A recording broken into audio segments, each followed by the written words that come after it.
వందల కోట్లు వేల కోట్లు పెట్టి రాష్ట్ర ప్రభుత్వం హరితహారం పేరుతో గ్రీన్ ఛాలెంజ్ అనే కార్యక్రమాలతో మొక్కలు నాటాలి అని తెలుపుతూ చెట్టు ప్రగతికి మెట్టు అని రాష్ట్ర ప్రభుత్వం ముందుకు వెళ్తుంది. కానీ కొందరు అధికారుల నిర్లక్ష్యంతో యాదాద్రి జిల్లా చౌటుప్పల్ మండలం జాతీయ రహదారి 65వ రహదారిపై ఇరువైపులా ఉన్న మొక్కల సంరక్షణ గాలికి వదిలేయడంతో మండలంలో ఉన్న కెమికల్ మాఫియా రోడ్లపైన ఉన్న చెట్లలో వ్యర్థ రసాయనాలు వదిలేయడంతో 1 కిలోమీటర్ మేర పచ్చని చెట్లు నాశనమయ్యాయి. వాటిని బీజేపీ రాష్ట్ర నాయకులు దూడల భిక్షం పరిశీలించారు. ఈ సందర్భంగా దూడల భిక్షం మాట్లాడుతూ కేంద్ర రాష్ట్ర ప్రభుత్వాలు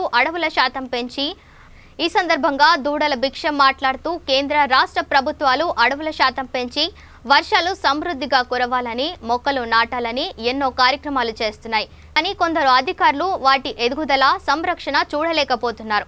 టోల్ ప్లాజా నుండి దివీస్ కంపెనీ వరకు జాతీయ రహదారికి ఇరువైపులా వ్యర్థ రసాయనాలను చెట్లలోకి వదలడం వలన చెట్లు వాడిపోతున్నాయి.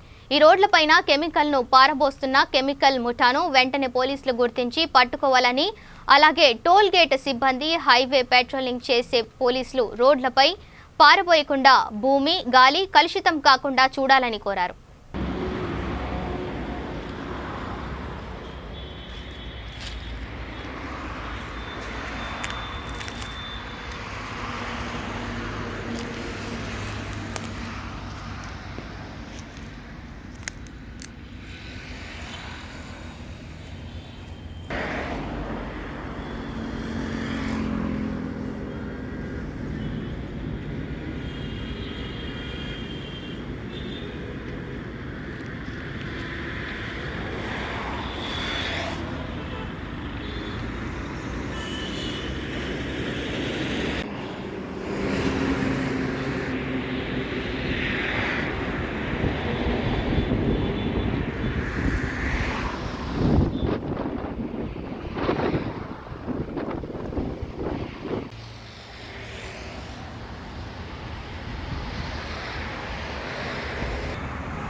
వాళ్ళు హరితహారం పేరు మీద పచ్చదనం పేరు మీద కోట్లాది రూపాయలు వెచ్చించి దేశంలో రాష్ట్రంలో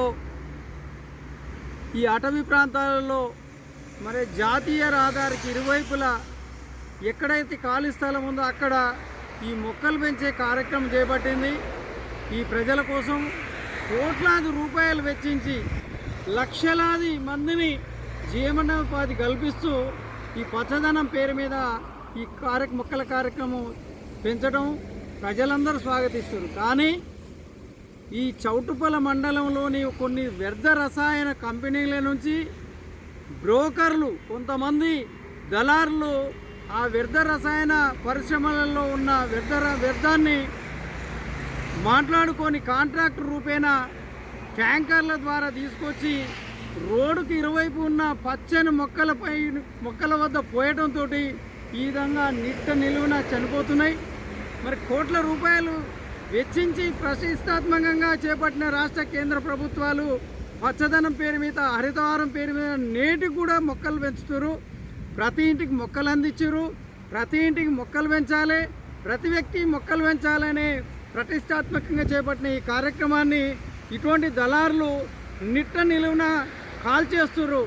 రాష్ట్ర ప్రభుత్వం, రాష్ట్ర నాయకులు, రాష్ట్ర మంత్రులు, కేంద్ర ప్రభుత్వం ఇటువంటి వారిపైన సంబంధిత అధికారులతో చర్యలు తీసుకోవాలని, మరి ఈ వ్యర్థ రసాయనాన్ని బయటకు పంపించే కంపెనీలను మూసివేయాలని మేము డిమాండ్ చేస్తున్నాం. ఈ ప్రాంతం నుంచి చౌటుప్పల మండల పరిధిలో జాతీయ రహదారికి ఇరువైపులా అనేక చోట్ల కిలోమీటర్ల పొడవున అక్కడక్కడ ఈ వ్యర్థాన్ని పోయడంతో పచ్చని చెట్లు ఈ విధంగా నిట్ట నిలువున ఎండిపోతున్నాయి. మరి ఇది ఒకరోజు 2 రోజులు జరిగింది కాదు, నెలల తరబడి ఈ విధంగా జరుగుతుంది. పెట్రోలింగ్ వాహనాలు, పోలీసు వాహనం కావచ్చు, ఈ జేఎంఆర్ వాహనాలు కావచ్చు, ప్రతి అరగంటకు 10 నిమిషాలు తిరుగుతుంది అంటారు. నిజమే తిరుగుతుంది. తిరుగుతున్నప్పుడు ఇక్కడ నేషనల్ హైవే మీద వాహనాలు ఆపి, ట్యాంకర్లు ఆపి గంటల సేపు నిలబడి ఈ వ్యర్థాన్ని పోస్తున్నప్పుడు వాళ్ళకు వాసన రాలేదా, వాళ్ళకు కనిపించడం లేదా అనేది మాకు సందేహం వ్యక్తం అవుతుంది. జిఎంఆర్ వాళ్ళు కేవలం ఈ జనాలను పీడించి పిపిఏసి టోల్ వసూలు చేయడానికే దృష్టి పెట్టి తప్ప జాతీయ రహదారికి ఇరువైపులు ఉన్న ఈ మొక్కలు చంపేస్తుంటే వాళ్ళని పట్టించుకోవడం లేదు. మాకు అనుమానం ఏంటంటే